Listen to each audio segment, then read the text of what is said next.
Students, now we shall do the second part of this lesson. So till now we saw why Shivaji Maharaj was called an ideal ruler with all the various factors. Okay, now let us further learn about much more reasons why Shivaji Maharaj was known as an ideal ruler. Okay.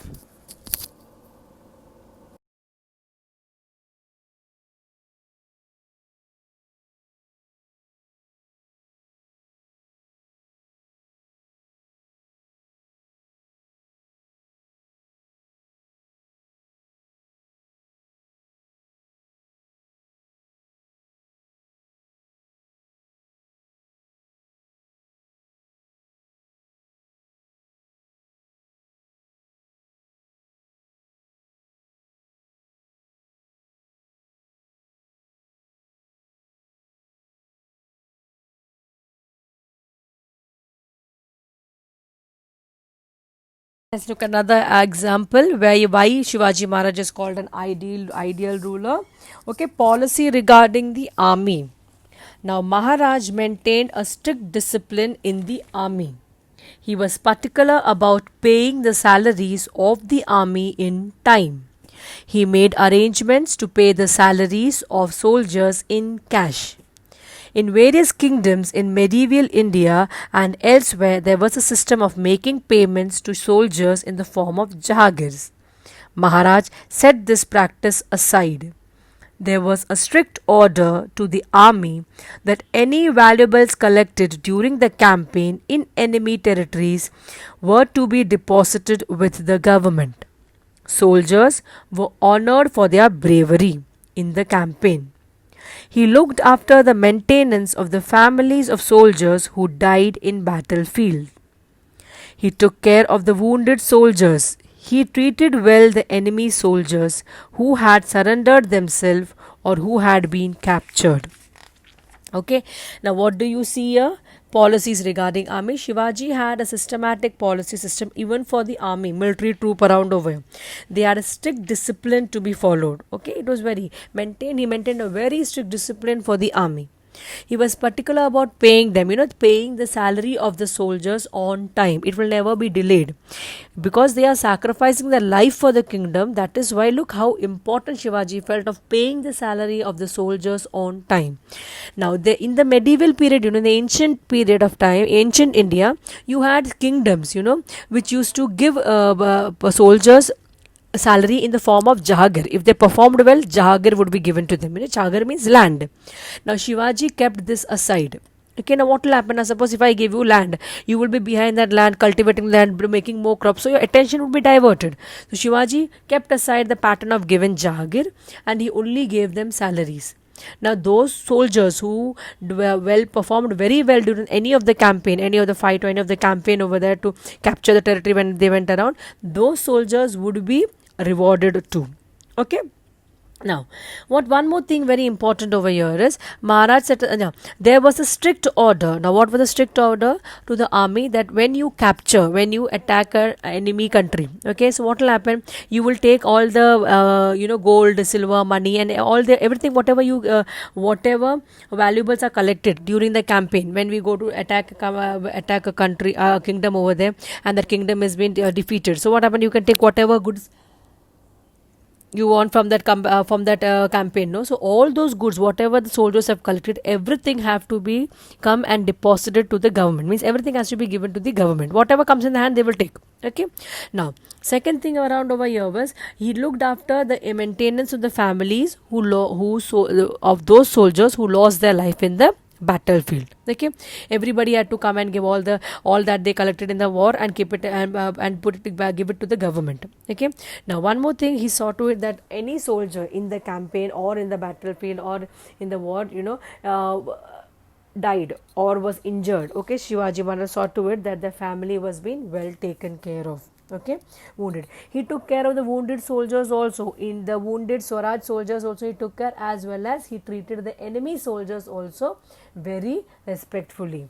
Okay, the enemy soldiers, what will happen when the enemy power loses, then the soldiers, everything becomes Shivaji Maharaj. So that territory, along with that the people. So even the enemy soldiers were being well treated and were given medication by Shivaji Maharaj. That means he was so by the rule. Okay, that was the policy what Shivaji Maharaj made. Even if it is an enemy soldier, you are supposed to dress their wounds around over there. Okay, that is why, to give respect to them, because they've surrendered themselves to ourselves now.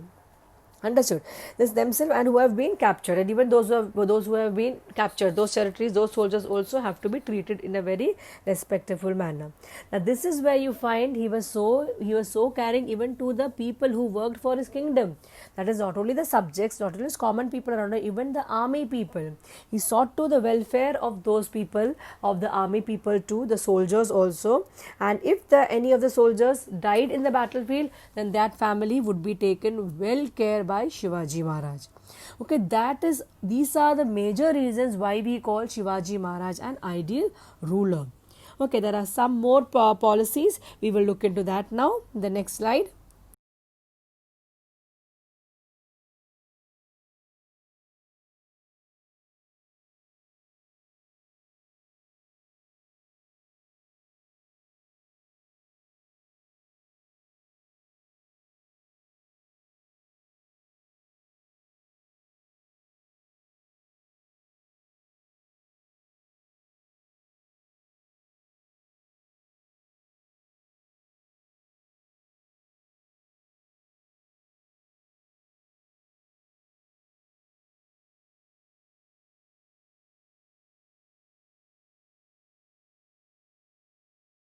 Now we shall look the next point, a policy of tolerance.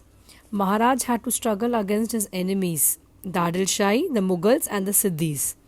They were Islamic powers. While Maharaj struggled against them, he considered the Muslims in the Swaraj as his own subjects. At the time of meeting with Afzal Khan, Siddhi Ibrahim was a trusted servant in his army. Siddhi Hilal was a Sardar in the army of Maharaja. Daulat Khan was an important officer in the navy of the Swaraj. Okay. Now the policy of tolerance around him means how tolerant he was towards the other religion too. Okay. Now here you find Maharaj. What were the major enemies of Shivaji Maharaj? The Adil Shahi, the Mughals, and the Siddhis. Okay. Now they all belong to the Islam religion. Okay. Now the Maharaj struggled against them. He considered the Muslims in his Swaraj as his own subject. Okay. Now he considered them as the enemy power, but in his own Swaraj, there were subjects who were Muslims. Okay, they were well taken care, and these subjects were well taken care, considered them as their own. Now, when during the time of meeting Afzal Khan, Siddhi Ibrahim was the faithful, trusted servant in his army. Shivaji's army. Trusted servant was who? Trusted servant was Siddhi Ibrahim. Siddhi Hilal was Sardar army. Siddhi Hilal was a Sardar in the army of Maharaj. Okay, that means he never discriminated anybody on the grounds of religion. Depending upon your valor, depending upon the campaign you have done, rewards would be granted. I told you in the same manner. Even in his army, he had the major Sardar. The Sardar in the army was who? Siddhi Hilal. Now he is also a Muslim. Shivaji never made any distinguish between religion. Okay, the subjects in his courts who were Muslim were his own people.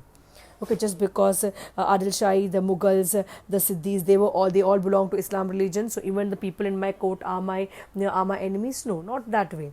The subjects who were Muslims in his own Islam in his own court were his own people. Okay, that is what you find. The trusted servant was who? That was Siddhi Ibrahim, and the army Sardar, one of the army Sardar was Siddhi Halal. Okay, now Daulat Khan was an important officer in the navy of Swaraj. Okay, now Daulat Khan, again an Islam friend, Islam subject around over here. He was also an important officer in the navy. Navy is where? In the water bodies. Okay, soldiers on the water bodies. Next paragraph. Maharaj followed a tolerant religious policy. In the enemy territories that he conquered, he continued the facilities that had been given to the Muslim places of worship. His contemporary historian Kahif Khan writes about the tolerant religious policies of Maharaj. Shivaji had framed strict rules for his soldiers that during the campaigns they should not harm a mosque. If they came in possession of the copy of Holy Quran, they should hand over the same with reverence to a Muslim. Okay. Now, what you find over here? Why do we call Shivaji Maharaj an ideal ruler? Because now he was very tolerant in religious matters too. Okay, enemy territories, whenever enemy territories were attacked, okay, he saw to it that none of the mosque would be attacked.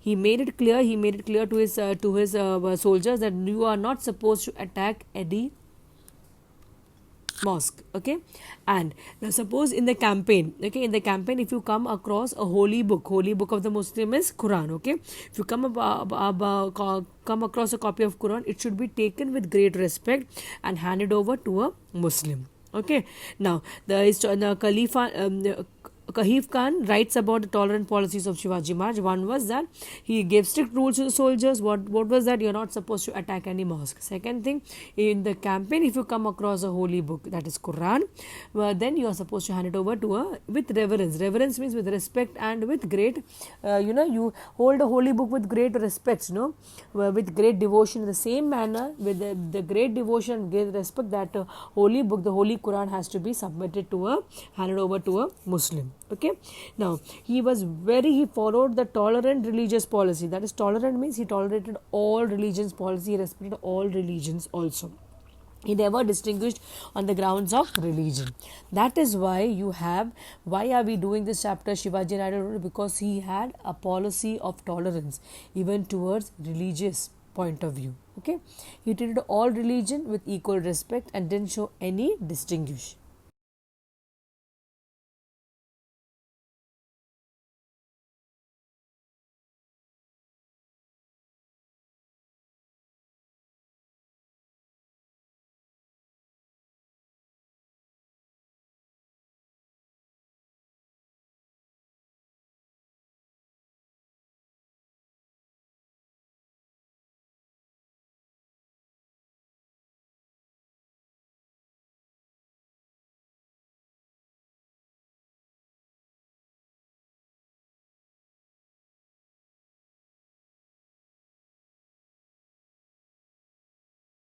Point, the inspiration for freedom. The efforts that Maharaj made to establish the Swaraj have a special value. It is the value of freedom. He aimed at establishing and maintaining an independent and sovereign existence that did not accept the dominance of any other power. While struggling against the foreign powers, Maharaj inspired others too for freedom. When Chhatrasala, who was in the service of Mughals, came to see Maharaj, Maharaj inspired him to create an independent kingdom in Bundelkhand. Okay, now here you find inspiration for freedom. Shivaji Maharaj was a source of inspiration for many other rulers also to attain freedom. He tried level best to get his entire. He made the efforts of Maharaj made to establish Swaraj. Okay, now in my territory, in my kingdom, I am supposed to rule, and there is no dominance of any other ruling power. Okay, he aimed establishing and maintaining an independent and sovereign existence. Sovereign means free, independent, not dependent on any other people. Okay, independent and sovereign means free state for himself, existence, and not accepting any dominance or any power to rule over them. Okay, that is very important. Maharaj inspired others too to attain freedom. How he attained freedom? He freed the Swaraj from the Mughal power. Okay, and he attained freedom around over there. In the same manner, in the same manner, Shivaji Maharaj also helped others. For example, when Chhatrasala, he was in the service of the Mughals. Okay, when he came to see Maharaj, Maharaj said, "Say, Bundelkhand is very near to it, it is your territory. Why don't you make it free from the British clutches and make your independent kingdom around over there?" So, in this manner, he encouraged others also to attain freedom. That is why we call Shivaji Maharaj an ideal ruler. Okay.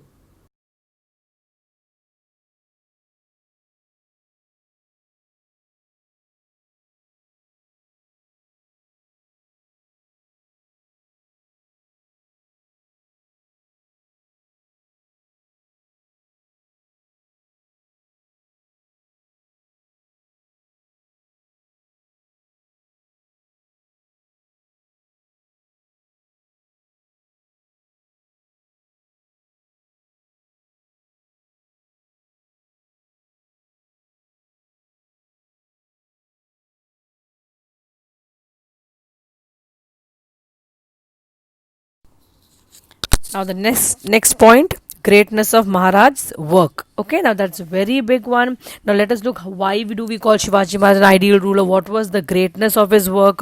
What great work did Shivaji Maharaj do? Okay, now Maharaj established Swaraj while fighting against many enemies. This is very clear to you all know how did Shivaji Maharaj attain Swaraj? He had to fight, he had to defeat many enemies. Okay, this action itself proves that he was a pioneer of a new era. Okay, pioneer of a new era over here means a person who is one who is the first one to settle in an area. Okay, now that is how you find here Shivaji Maharaj had played an important role. How did he proved that, for being in Maharashtra itself, he has made his dream was to make Swaraj, his vision was Swaraj, and he has attained Swaraj. Okay, it was a new era, it was a new beginning. Okay, but besides this action, many other noble qualities are found in his personalities.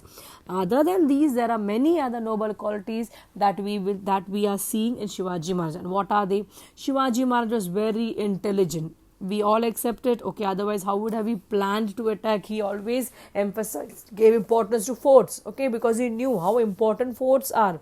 That is why you come to know around him. He was very intelligent. Okay, now he had mastered many arts. He was conversant with many languages and scripts. Okay, he had mastered many arts. Mean it can be his mother taught him how to do the sword fighting. Okay, gave him proper good education, good learning, good sword fighting too. So that means a mother taught him and he learned. That is what he had. He had mastered many arts. Not only that, he was able to speak in many languages and even read different scripts also. Okay, that means he was given education. Wonderful education was given to him. The teachings of his parents towards the establishment of Swaraj and ethics were deeply instilled in his mind. His father, who wanted Swaraj but was unable, that the seeds of the Swaraj was sown to him by his mother, okay, from the childhood, and that is what made him to create, or it was instilled in his mind, means it was put in his mind from childhood, and that is what gave him the courage and the willpower to attain Swaraj. Now, there was a blend of character and strength. Okay, character means the way the person is, good, bad, how he treats others. That is said to be a character. And strength, he was great. He had great strength. Was healthy enough because he he did exercises. He had good food. He had good training. Coming up around over here. That is how you find he was. What is said over here? So look at the adjectives given over here: character and strength, nobility and valor. Valor is what? A good fighter. Okay, in his personality. He had innumerable qualities like leadership, management, foresight, political diplomacy, effective policy about regional and military administration, commitment to truth and justice, attitude of equality, visualization of future activities, the skill of seeing his planned ventures through, rising over the calamities without giving up, alertness, vigilance, and so on. Look at the qualities Shivaji Maharaj has called. Do we simply call him an ideal ruler? No, he had all these qualities imbibed in him. That is why he is called an ideal ruler. Okay, innumerable qualities: leadership, a leader will guide the entire people. Wonderful management. Foresight over here means what? To have a vision for the eyes. Okay, if we do this, then this may happen. Okay, in that manner, foresight. We have his aim was always Swaraj. For that is what is said around. Because of his foresight, he was able to attain Swaraj. Political diplomacy around over, he knew the political way, how to deal with people, how to control, how to manage and get things done. Effective policy about regional and military administration. Effective around over here means it was very effective. All his policies depending on the region as well as on military development or administration was very effective. Whatever policies he brought in, okay, people accepted it. It brought a great amount of change and betterment for the people and also for the Swaraj. Commitment to truth and justice, very important. Commitment, he was totally committed to truth and justice. That is what you find the qualities and values taught to him from the childhood, also from his mother. Okay, now attitude of equality, visualization of future activities. Attitude of equality, treating everybody equal. You find the policy of tolerance, where he didn't discriminate between Muslims and the Hindus. Okay, he respected them too. He gave the post depending upon their caliber also. Okay, now, your visualization of future activities means having a vision what is going to happen in the future. Okay, that is what visualization of future activities. uh, the skill of seeing his planned ventures through. A skill, that was a skill, he used to see that I am going to make Swaraj. So it was not a daydream for him, it was he will make. And in the front he saw Swaraj, and he planned out everything in a systematic manner, rising over the calamities without giving up. There were some wars which even Shivaji Maharaj lost, okay, the Swaraj, the Maratha power too lost, okay, but even when they lost, Shivaji Maharaj never gave up hope, okay, always rised up after each fall. Always, if he had a fall, he would rise up, okay. Alertness, vigilance, and so on. Alertness means alert, where from where the enemy is coming, attack is going to come, and where, okay. Now I will give you an example of visualization, like even when he had planned to go away from Agra, escape from Agra in the basket, okay, a basket of fruits around over there. He visualized, that means it went on for 3-4 weeks around over there. Then he knew the people will not check, he was aware of it. When the people didn't check, that is the time when Shivaji Maharaj exchanged and came in the basket and escaped, okay. Now vigilance is to be aware of what is right, what to be vigilant of things around you.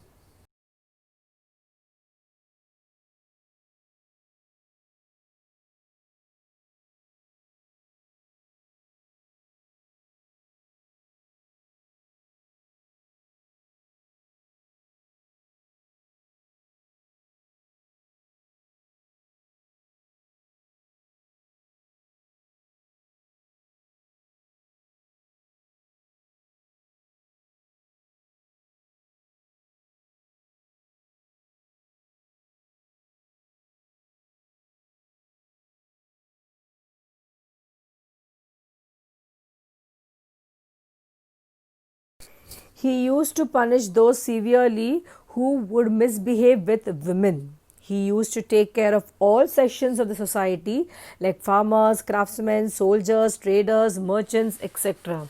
Respect for women given very importance. Anybody ill-treating or misbehaving women, Shivaji Maharaj would punish them very severely. He took care of everybody, the seniors of the society, the farmers, the craftsmen, soldiers, traders. All his subjects was taken care by Shivaji Maharaj. He used to harbor the merchants. He used to harbor the same respect for people of other religion that he had for the people of his own religion. Very important. He harbored means he had same respect for other religion people what he had for his own people of the same religion, okay. Now he even established family bonds with them, okay. He even established family bonds with them. But he brought back into the Swadharma, their original religion. Persons who had converted to another religion through there was a opposition to such a reconversion at that time. Okay, that means Swadharma around over here means to come back to your own dharma.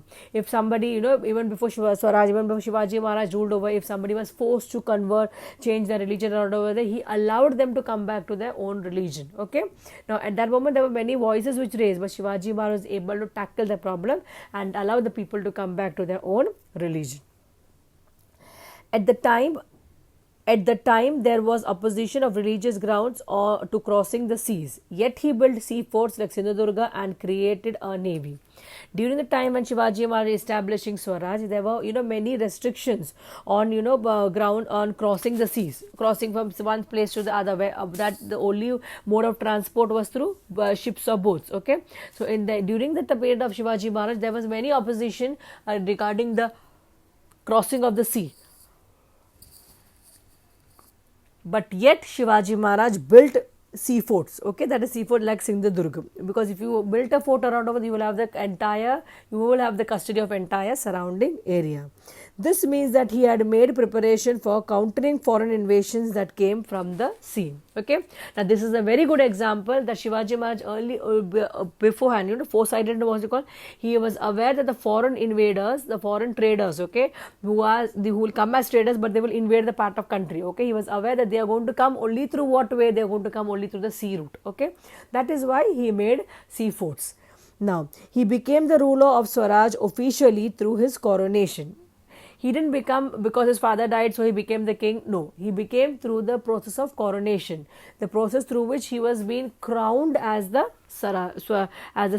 Okay.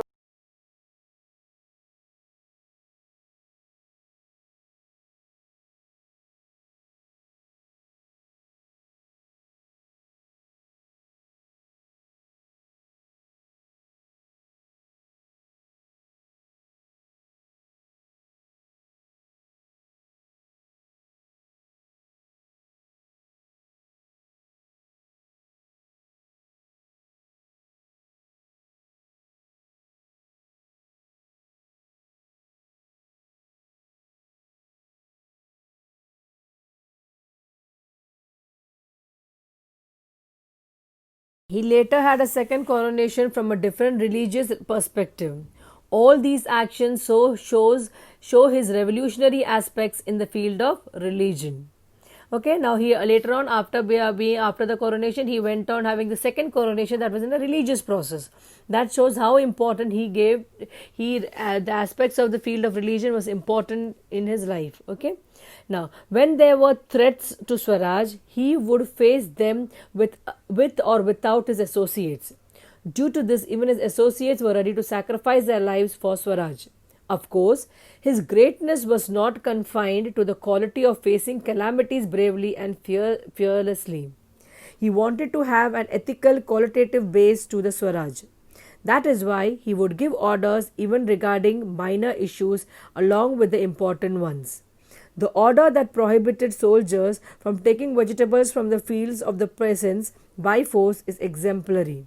From this point of view, the restrictions on the cutting of trees enforced by him are also noteworthy. Okay, now what do you find? All the threats, whatever came down to Swaraj, he would face it single-handed, or he may, along with him, he may take his associates also. Okay, now if comes the enemy is in the front, he will not look, okay, everybody all are ready about, all my associates came about. No, he will go ahead and he will fight. That is because of this nature, his associates were also ready to sacrifice their life for Swaraj. Okay, his greatness can be now for whenever there was facing calamities around over there, he bravely and fearlessly faced the calamities in his kingdom. Okay, he wanted to have an ethical, qualitative base to the Swaraj. That means whatever. Now that is why what you find ethical and qualitative base around over means there should be quality in whatever is being done in the kingdom. That is why whenever he gave any important points, even if the point was very small, very minute, okay, yet those would be said in the meeting, so that all these points are come from the king, so it has to be mandatorily being followed. Okay, now there are two examples given. He ordered that prohibited soldiers from taking he ordered that soldiers are not supposed to take any food grains from any peasant's farm. That is one, and that too by force. Clear? And the second point, exemplary point, is around over what he put the restriction on cutting down trees. Okay, enforced by Shivaji Maharaj, and that is something very noteworthy. That not to cut down it because they are going to give you shade. Only if tree is there, then only there will be water present, and only water is there, rainwater will come in. Okay, as the cycle continues around over here. Till here you are clear? These are the major things why Shivaji Maharaj is said to be an ideal ruler. Okay, dear boys.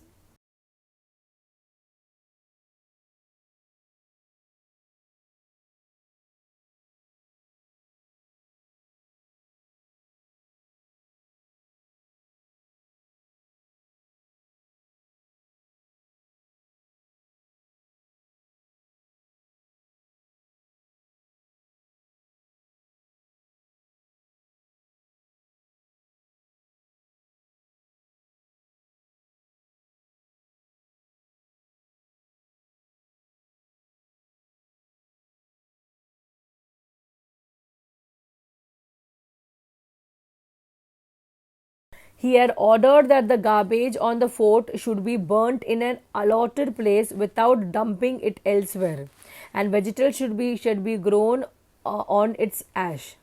It becomes clear from this fact that he would pay close attention to the minutest details while establishing Swaraj. He was not just a warrior but also a sculptor who created a new, independent, ethical, and cultural society. His greatness is comprehensive. Okay, now what do you find over here? He gave orders. What was that? Garbage should be accumulated at one place and burnt in the allotted place. Means the place is being given where you have to burn the garbage. Only there you have to burn, and not accumulate it somewhere else. Okay. Now next around over here, and when you burn the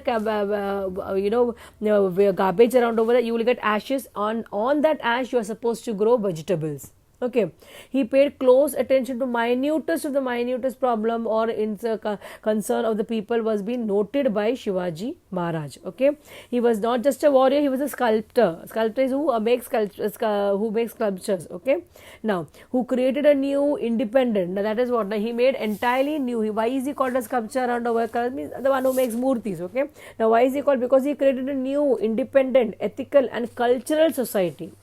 That is why he is called an sculpture. His greatness is comprehensive. You have no words to compare it around. Wonderful. Okay, now today also you see, they burn the garbage. Okay, they burn it and together they make it. That was that was a policy during Shivaji Maharaj time. Which today also, if you go to look for we are also using it up. Okay, boys. So all these are the major works which Shivaji Maharaj had done. That is why he is said to be an ideal ruler.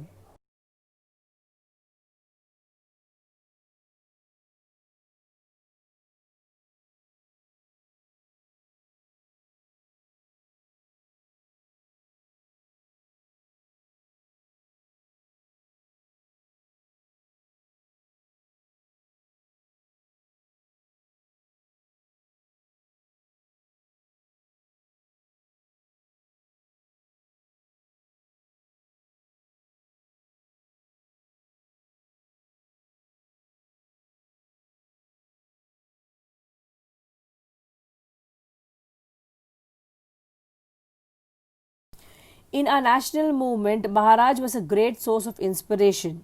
In his struggle for equality, Mahatma Jyotirao Phule described in his Paudas the greatness of Shivaji Maharaj.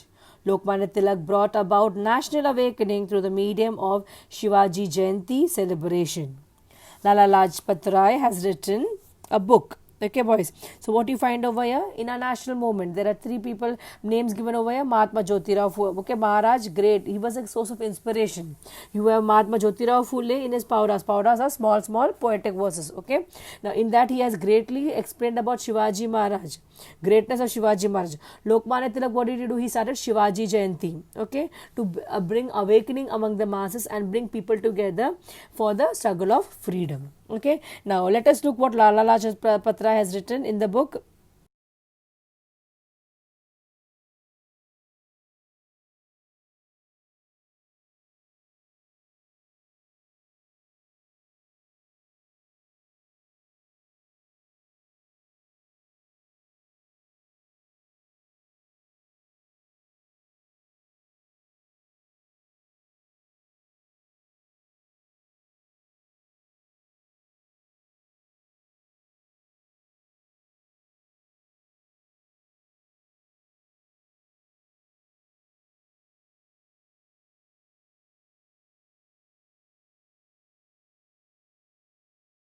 Lala Lajpat Rai has written a book about the greatness of Maharaj.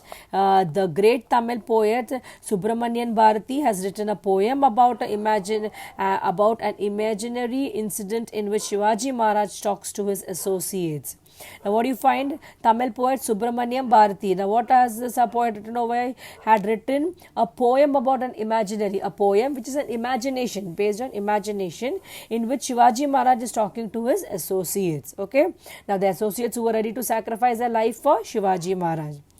Vishwa Kavi Rabindranath Tagore has written a long poem on Maharaj. Okay, now Vishwa Kavi Rabindranath Tagore, what did he do? He has written a long poem about Shivaji Maharaj. Tagore sees his efforts to found Swaraj as efforts for realizing a noble cause. Now Tagore says that Shivaji Maharaj found a Swaraj. Okay, now that was actually a very noble cause. Okay, now Jagannath Sarkar has praised his achievements in his book Shivaji and His Times. Okay, Jagannath Sarkar, what has he done? He has given words of praises for Shivaji in his book Shivaji and His Times. Pandit Jawaharlal Nehru has said that Maharaj did not belong to Maharashtra alone, he belonged to the whole Indian nation. He was a symbol of many virtues, more especially of love of country. Okay, now our first Prime Minister Pandit Jawaharlal Nehru, what has he said? He has said that Maharaj did not belong to only Maharashtra, but he belonged to the entire country, India.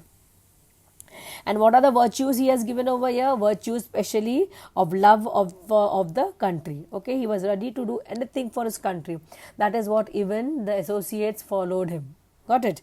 Now here you find Shivaji, all the famous people around over here explaining about Shivaji Maharaj. Okay, virtues of Shivaji Maharaj also. All Indian languages have works that talk about him as an ideal ruler and a source of inspiration.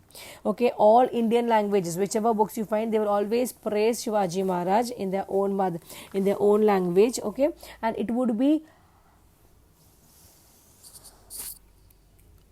noted down. Got it? And that is why he is said to be an ideal ruler.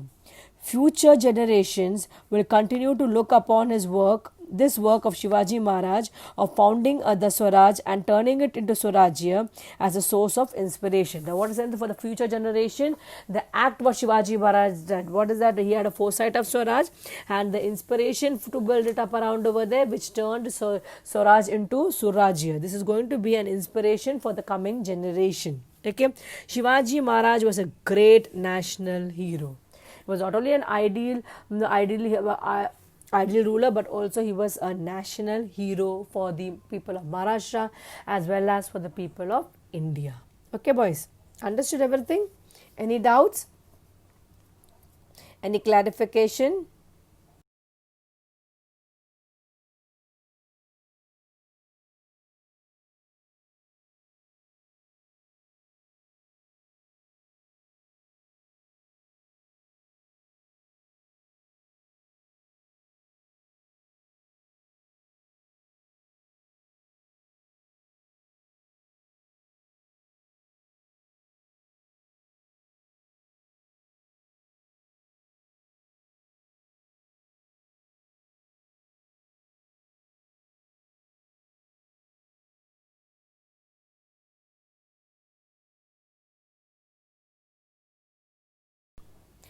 Okay, boys, I hope the lesson is understood by you. Now, my dear boys, pay attention to few instructions. You can use your old history notebook to write the answer. That means what you use for the first unit semester, the same book you can continue writing. Now, second, your third point, your notes I would be sending as a PDF. Now, the fourth point over here is that kindly note, my dear students, that if you have any doubt on the explanation given, you can ask your teacher when she comes live teaching for you. Okay, when this chapter she will be asking on any doubt, and if you have any doubt or clarification, you can always ask your subject teacher who is teaching history this year. Okay, boys, till here the the lesson is clear to you all. You all happy? Okay, kindly take care. Be safe, my dear boys.